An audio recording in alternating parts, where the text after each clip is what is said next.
무엇보다도 감사한 것은 우리 시편 18편하고 시편 23편이 본문입니다. 오늘은 추수감사주일인데 여러분 미국 사람에게 추수감사절 하면 무엇이 제일 먼저 떠오르는지 아십니까? 네, 요즘 버전은 곧 이어지는 블랙 프라이데이에 뭘 살까? 근데 이건 전통적으로는 어릴 때 자라면서 온 가족이 함께 먹었던 터키가 그렇게 생각난다 그래요. 우리 크리스찬에게는 지난해에 베풀어 주신 하나님의 은혜 그리고 우리가 받은 선물일 거예요. 우리 지난 3년간 코비드-19로 인해서 우리 교회 건물을 사용할 수가 없어서 가정에서 예배를 드렸지만은 여러분 우리 교회는 감사할 일이 너무도 많이 일어났습니다. 여러분 잘 아시죠? 여러분이 그동안 받은 것 중에서 가장 큰 것 하나를 고른다면 무엇일까요? 제가 오늘 여러분한테 간증을 들어보려고 했는데 오늘은 생략하겠습니다. 또 지금까지의 삶을 통해서 받은 것들이 과연 무엇이 있을까요? 여러분 한번 생각을 해보세요. 하나님한테 감사가 안 일어날 수가 없습니다. 하나님 거의 모든 것을 다 주셨죠.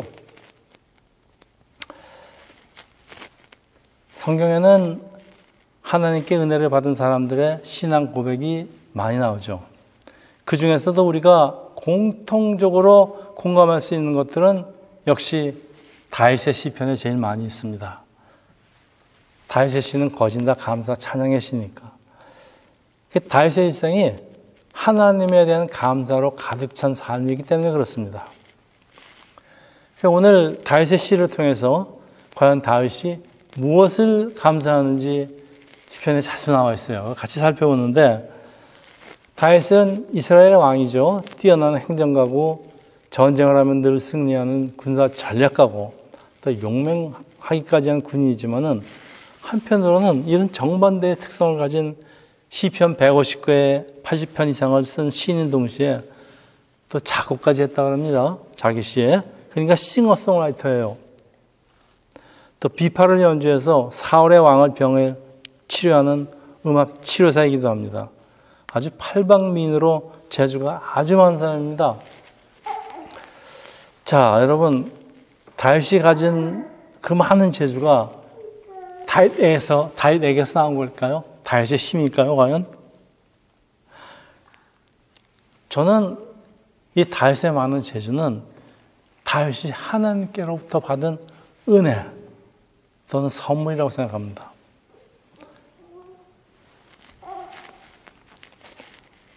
다윗의 일생을 한마디로 표현한다면 하나님과 함께한 삶인데 우리 다윗의 말년에 쓴 것으로 알려주는 시편 18편하고 23편은 다윗을 평생 돌보신 하나님의 은혜에 감사하는 찬양시입니다. 구체적으로 다윗이 무엇을 감사하는지 잘 표현하고 있어요. 자, 사무엘서에도 기록된 다윗의 시 18편에는 그 배경이 기록되어 있어요. 사무엘하 21장 1절입니다. 여호와께서 다윗을 모든 원수의 손과 사울의 손에서 구원하신 그날에, 자, 이건 다윗에 대한 모든 환난이 지나가는 그날이라니까 말년이겠죠. 다윗이 이 노래의 말씀으로 여호와께 찬양을 합니다. 모든 원수의 손에서, 그러니까 시의 배경이 명시되어 있는 것은 다윗이 말년에 하나님과 함께한 자신의 삶을 돌아보며 쓴 시라 그런 뜻이에요. 다윗의 일생을 통해서 경험한 하나님을 아주 구체적으로 설명하고 있어요. 그런데 중요한 것은 우리가 섬기는 하나님은 다윗 한 사람만의 하나님이 아니고 우리 모두 하나님이기 때문에 우리 삶에도 똑같이 적용되는 것입니다. 여러분, 이게 의미하는 게 상당히 많이 있습니다. 다윗은 평범한 양친소년에서 이스라엘의 왕이 되고 이스라엘 역사상 영토를 가장 많이 넓히고 그 당시의 그 중근동 일대에서 이스라엘을 최강의 나라로 만드신 영웅입니다. 우리나라로 치자면 광개토대왕에다가 광개토대왕에 대한 그 예능적인 기능은 없지만은 세종대왕이라든가 여러 가지를 합친 왕 같아요. 대단한 왕입니다. 자, 다윗에게는 도대체 무엇이 있었을까요? 다윗이 뭘 가졌기 때문에 이렇게 놀라운 하나님의 은혜를 받고 은혜를 누릴 수 있었을까? 여러분, 다윗의 삶에서 가장 특징적이 있다면 여러분 잘 아시죠? 뭘까요? 다윗의 삶에서 가장 특징적인 것, 네, 딱 하나입니다. 하나님과의 친밀한 관계예요. 어떤 학자는 다윗은 온통 하나님으로 젖어 있다고 표현을 합니다. 그 다윗은 하나님을 알고 할 때 야답니다. 경험을 통해서 하는 거예요. 하나님에 대해서 생각하고 또 상황에 따라서 하나님을 다양하게 이름을 바꿔 부르는데, 여러분은 하나님을 부르는 언어가 몇 가지나 있습니까? 아버지. 그리고 또 있어요? 없죠. 네, 이게 우리의 실존입니다. 근데 이 다윗의 고백이 우리에게 마치 당신은 하나님을 누구라고 불러? 당신은 하나님에 대해서 얼마나 알고 있어요? 그리고 당신은 하나님과 도대체 어떤 관계를 갖고 있습니다. 라고 질문하는 것 같아요. 네, 많이 생각해 봐야 됩니다. 네, 다윗처럼 하나님과 함께한 경험이 많아야지 하나님에 대한 별명이 나옵니다. 네. 여러분, 우리가 사랑하는 아내나 남편을 갖다가 뭐라고 부릅니까? 뭐 요즘은 이름도 부르지만은 옛날에 미국 사람들이 주로 하는 거 있었죠. Darling, honey. 왜 honey라고 부를까요? 얼마나 꿀 같았기에 honey라고 그럴까요? 그건 경험에서 나오는 거 아니겠습니까? 네. 자, 우리가 살아가면서 때때로 나 자신에게도 똑같은 질문을 던지는 건 굉장히 중요합니다. 왜냐하면 이 질문이 나의 신앙 고백으로 연결되기 때문에 그렇습니다. 막연히 하나님, 다른 사람이 부르는 아버지, 네. 아버지는 누구한테 다 있어요. 자기한테만 오는 하나님에 대한 그 독특한 언어는 아닙니다. 자, 그래서 우리가 살펴보는데, 첫째, 다윗이 경험한 하나님은 한마디로 구원자입니다. 그 구원자는 세비어죠. 세비어는 나중에 예수 그리스도로 오십니다. 다윗을 모든 위험에서 구원하신 분입니다. 시편 18장 2절에서 3절. 여호와는 나의 반석이요 요새며 나를 건지시는 이요 나의 하나님이며 내가 그 안에 피할 나의 바위며 나의 방패시며 나의 구원의 뿌리시며 나의 산성이시라. 얼마나 많습니까, 여러분? 여러분, 이런 고백 나오세요? 하나님이 이런 걸 다 통과시켜준 인생의 말년에 가면 나올 것 같아요. 내가 찬송받으실 여호와께 아뢰노니 내 원수들에게 구원을 얻으리로다. 네. 다윗의 고백입니다. 다윗이 하나님을 마치 반석, 요새, 방패, 고뇌, 뿔, 산성, 피난처라고 다양하게 표현하는 그 이유는 다윗이 뛰어난 시인이기 때문에 다양한 언어를, 용어를 사용하는 게 아니에요. 여러분, 시인들은 상당히 단어 하나하나에 신경을 씁니다. 다윗이 그래서 그런 게 아니고요. 다윗의 일생을 통한 하나님에 대한 아주 다양한 경험에서 그냥 우러나오는 말씀들입니다. 그래서 우리도 하나님 안에 살아간다면 다윗처럼 다양한 용어로 하나님을 찬양할 수 있을 거예요. 그런데 여러분, 다윗이 살아오는 삶은 결코 평탄한 삶이 아니었어요. 이렇게 좋은 말로 하나님께 고백할 만한 그런 평탄한 삶이 아니에요. 생명을 위협을 받았고 또 강한 적들과 원수들에게 에워싸였던 날들입니다. 여러분, 거인 골리앗과의 싸움이 있었고 사울 왕으로부터 10몇 년을 쫓겨다녔습니다. 또 심지어는 나중에 그 반역하는 아들 압살롬으로부터 도망을 다니는 아주 험악한 삶이에요. 그런데 다윗은 그 삶을 통해서 하나님을 고백하는 게 반석, 요새 이런 것들입니다. 그런데 다윗은 하나님이 함께 하시기 때문에 두렵지 않다고 간증을 합니다. 그게 시편 23편 4절, 18편, 18절에서 19, 27편 1절입니다. 여러분 잘 아시는 시입니다. 내가 사망의 음침한 골짜기로 다닐지라도 해를 두려워하지 않을 것은 주께서 나와 함께 하시노라. 주의 지팡이와 막대기가 나를 안위하시나이다. 시편 18편 18절에서 19절. 그들이 나의 재앙의 날에 내게 이뤘으니 여호와께서 나의 의지가 되셨도다. 나를 넓은 곳으로 인도하시고 나를 기뻐하심으로 나를 구원하셨도다. 시편 27편 1절입니다. 여호와는 나의 빛이요 나의 구원이시니 내가 누구를 두려워하리라. 네. 자, 이제 두 번째입니다. 하나님은 다윗, 그리고 우리의 기도를 들으시는 분입니다. 시편 18절 6절입니다. 내가 환난 중에 여호와께 아뢰며 나의 하나님께 부르짖었더니 그가 그의 성전에서 내 소리를 들으시며 그의 앞에서 나의 부르짖음이 그의 귀에 들렸도다. 네, 여러분, 하나님의 기도를 들으신다는 것은 이게 보통 의미가 아닙니다. 듣는다는 것은 듣고 모른 척 하신다는 얘기가 아니에요. 그리고 아무리 기도해도 듣는 사람이 없으면, 혹은 듣고도 못 들은 척 한다면 무슨 소용이 있겠어요? 다윗은 하나님이 내 기도를 들으셨다고 간증합니다. 여러분, 우리가 잘 아는 복음성가가 있어요. 나의 작은 신음에도 응답하시는 그런 복음성가 가사가 있죠.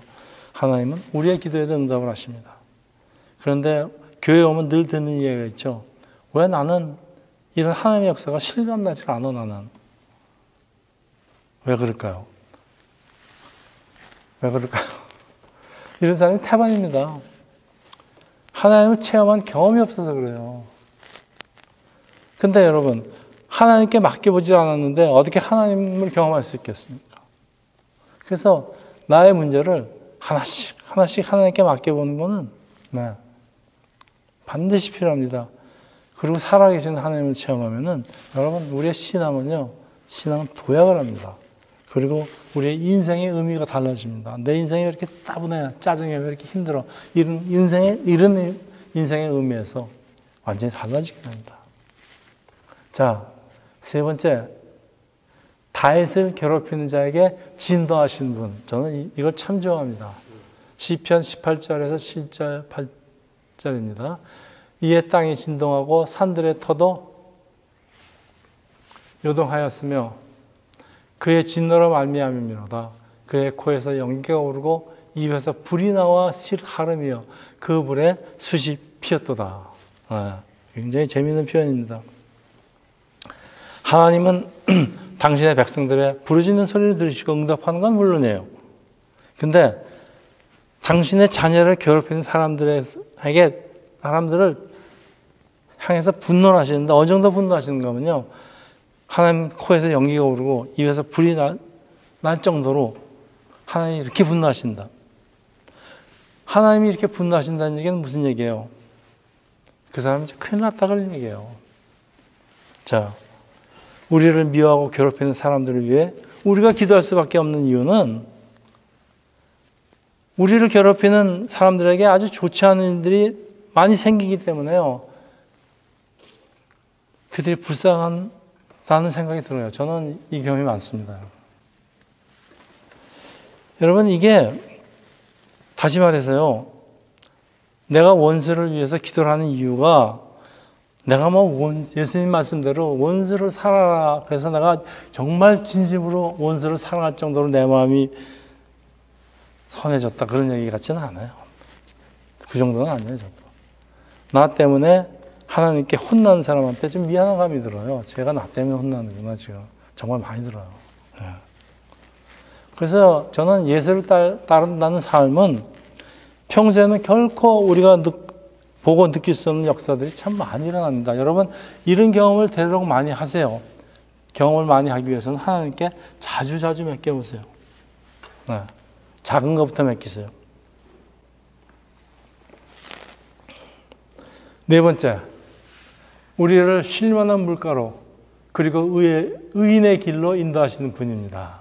시편 여러분 잘 아시는 23장 1절에서 3절. 여호와는 나의 목자시니 내가 부족함이 없으리로다.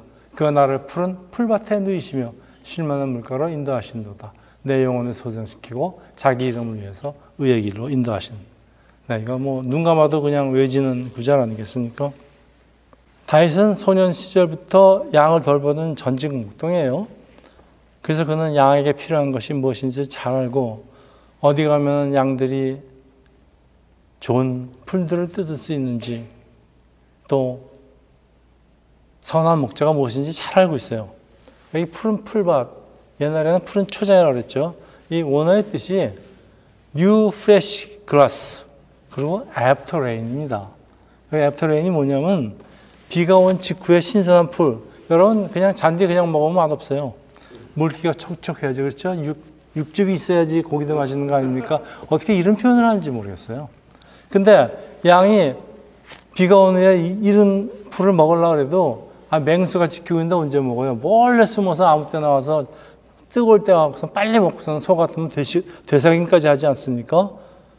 그러니까 이게 이런 풀을 먹을 수 있지를 못해요. 근데 이 선한 목자는 양을 좋은 풀을 먹으면서 쉴 수 있는 물가로 인도하시고 보호한다는 그 다윗의 그 선한 목자로서의 고백이었습니다. 다윗은 사울에게 쫓겨다니면서 언제 죽을지 알 수 없는 삶을 살았죠. 선한 목자 하나님의 보호가 없으면 하루도 살 수 없는 자기가 양 같은 존재라는 걸 잘 알고 있었습니다. 그런데 다윗은 이 천지를 창조하신 전지전능하신 여호와 하나님이 나의 목자 되시니 부족함이 없다 그래요.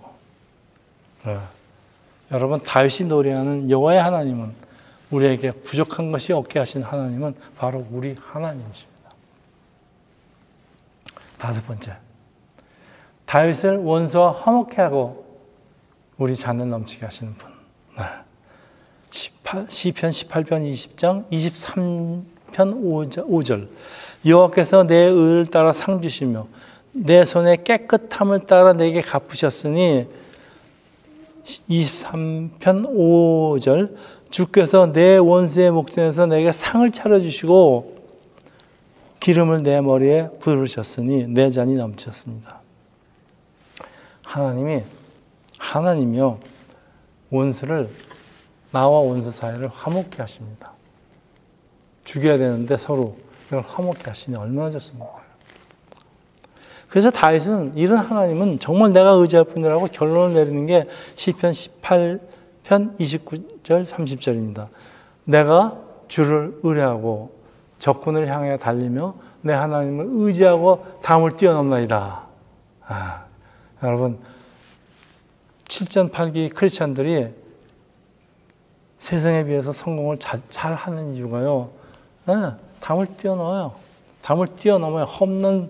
그 높은 담을 뛰어넘을 정도로 하나님을 의지하니까 이런 사람이 성공 안 하면 누가 하겠습니까, 여러분? 이게 보통 특권이 아니에요. 그리고 하나님의 도는 완전하고 여호와의 말씀은 순수하니 그는 자기로 피하는 모든 자의 방패시로다. 하나님 우리한테 힘 주시는 분, 여호와는 나의 힘이요 나의 방패 되시는 분, 딱 설명하고 있지 않습니까? 자, 다윗이 하나님 마음에 합한 사람이라고 불리는 이유가 하나님을 확실하게 믿고 의지하는 그 믿음에 유리하기 때문에 그렇습니다. 시편 18장 31, 32. 그래서 이제 다윗의 고백입니다. 신앙 고백. 여호와 외에 누가 하나님이요? 우리 하나님 외에 누가 반석이냐? 이 하나님의 힘으로 내게 띄우시며 내 길을 완전하게 하시고. 23장 6절입니다. 내 평생에 선하신가 인자하심이 반드시 나를 따르니 내가 여호와의 집에서 영원히 살리로다. 이게 다윗의 결론이에요. 이런 하나님이 있으니까 내가 하나님 집에서 영원히 살 수밖에 없다는 다윗의 그냥 고백입니다.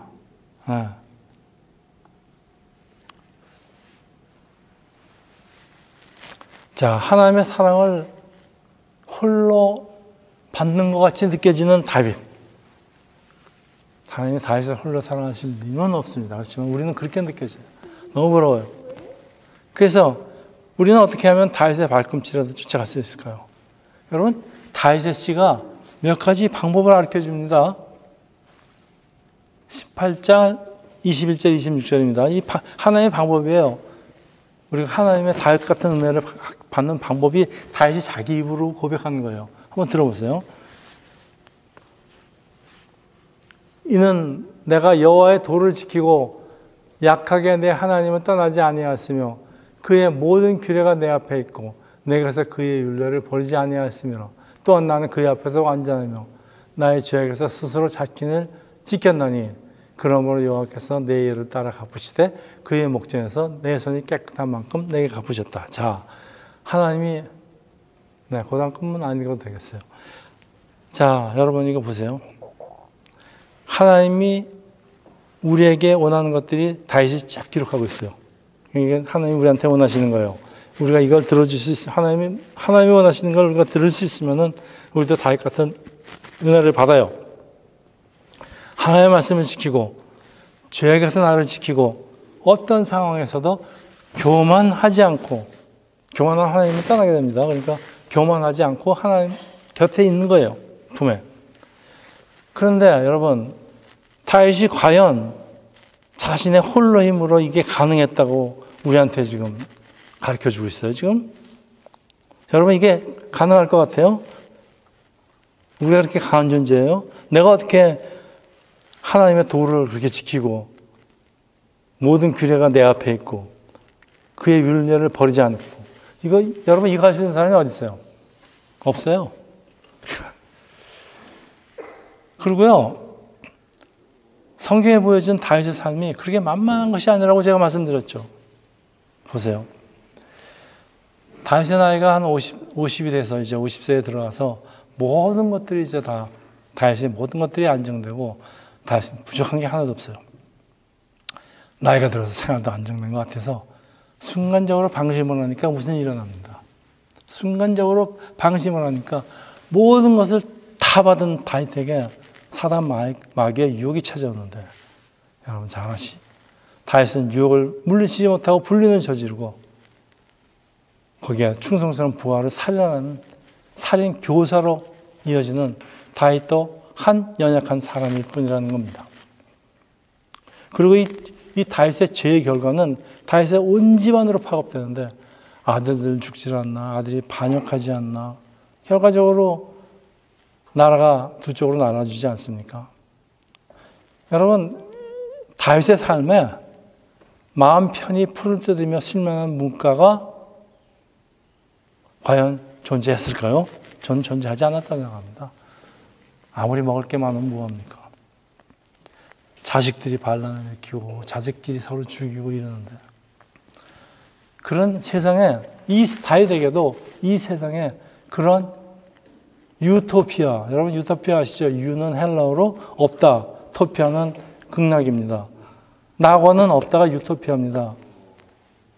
그런 낙원은 없어요. 아무한테도 없습니다. 그러면은 우리 영혼이 편하게 건강하게 쉴 것이 필요하죠. 우리 영혼이 쉴 것이요. 우리가 뭐 성공해서 육체적인 만족은 다 대충 만족한다고 치지만 우리 영혼이 쉬지는 않습니다.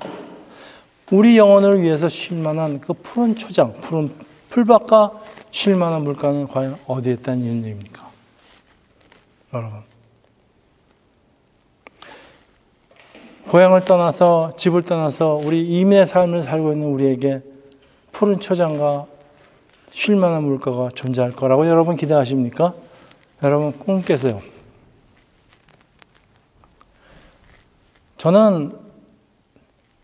저도 이제 40여 년을 결과적으로 이민의 삶을 살고 있지만은, 제가 느끼는 건요, 이민의 삶에 그 내리쬐이는 태양이라는 거는 정말 장렬한 태양 같아요.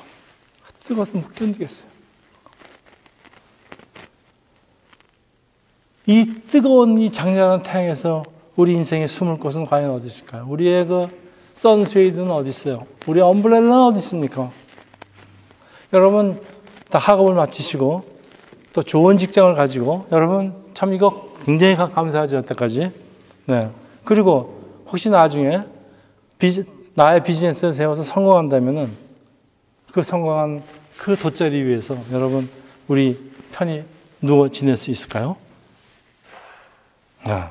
여러분 꿈 깨세요. 세상에 영원한 것은 없어요. 그래서 우리의 좋은 시절이 혹은 나쁜 시절이 항상 지속되는 것도 아니고, 무엇보다도요, 인생은 나의 생각대로 절대로 전개되지 않습니다. 사탄 마귀는 항상 우리의 덫을 놓고 우리를 기다리고 있습니다.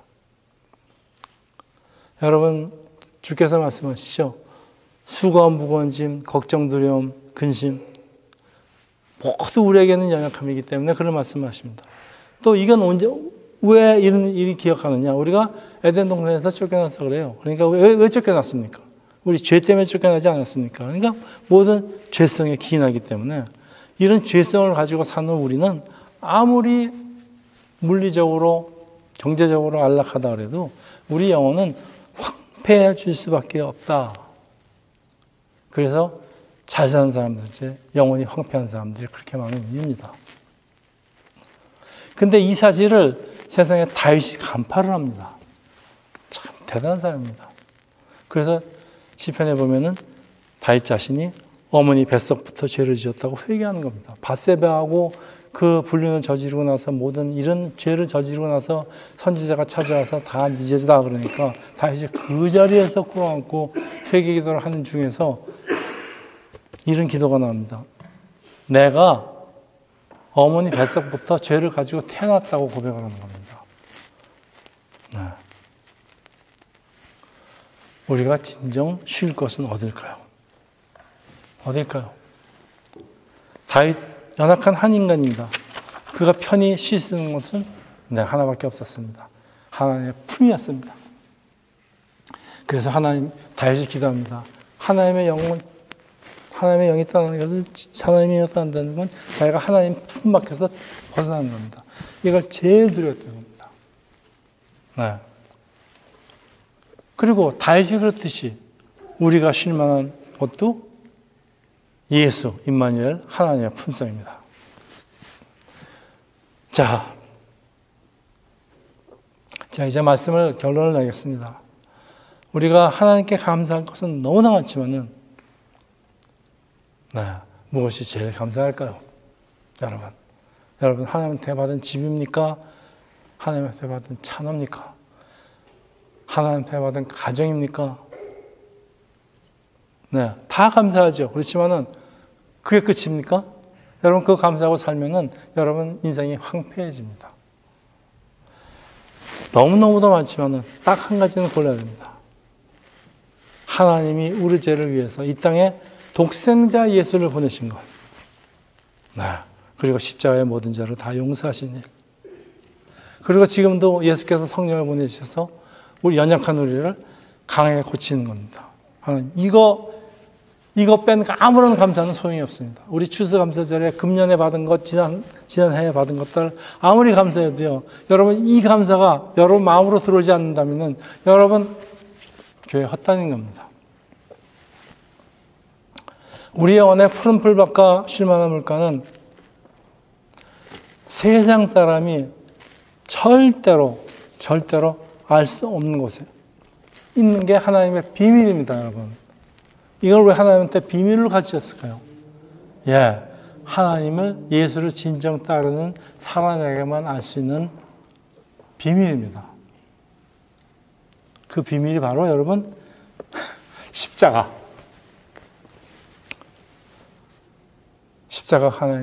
하나님의 비밀입니다.